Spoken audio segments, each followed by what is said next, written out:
Hey there, guys. I wanted to show you my knives. Uh, these knives have come to me over time by Tony, and I want to start with the one on the left. Was the first knife that I ever got, as far as a kakuri knife. That's the name of this kind of knife that looks like a boomerang. And she gave it to me one year for Christmas, and it's a beautiful knife. It's about a 12-inch blade, but I really love the handle, which is made of buffalo horn, but buffalo horn has a grain to it, just similar like a piece of wood does. And it's a very beautiful knife. This probably was made for the tourist trade, so that goes as far as it goes. And then I want to come back over to the last knife is also a kakuri, but this knife is much larger. It's much heavier, and it was probably made in the 1890s or the early 1900s.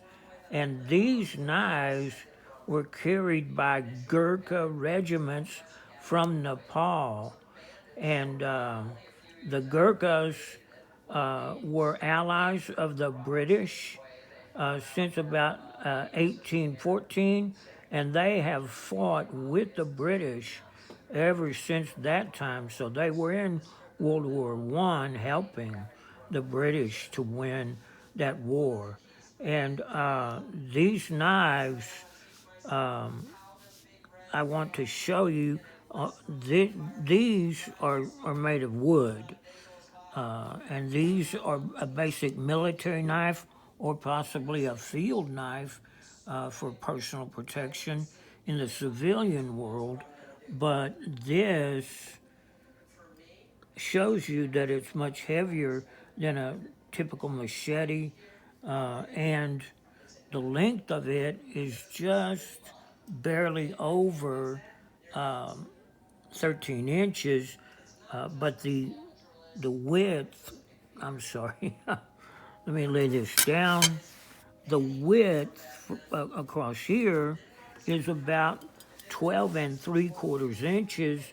And you put all that together and put it in the hands of one of these small Gurkhas from Nepal, and you can very easily chop a man's head off. In fact, in World War I and II, they would use these knives to actually create a psychological warfare. They would come out of their foxholes, maybe 2 o'clock in the morning. They would cross no man's land.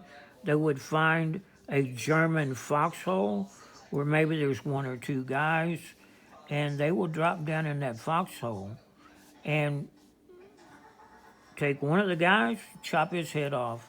They will leave the other man to go back and tell what happened. At that point, that is when you've created psychological warfare.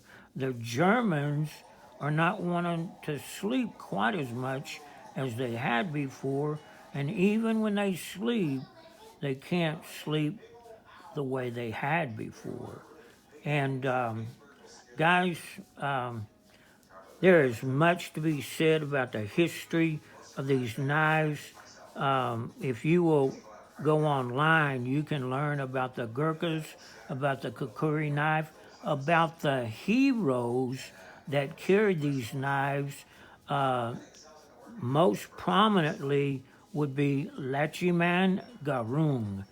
He was a very short man, but he was very big inside. If you can go online and pull up his story, you will not be disappointed. Guys, that's what I have. Thanks.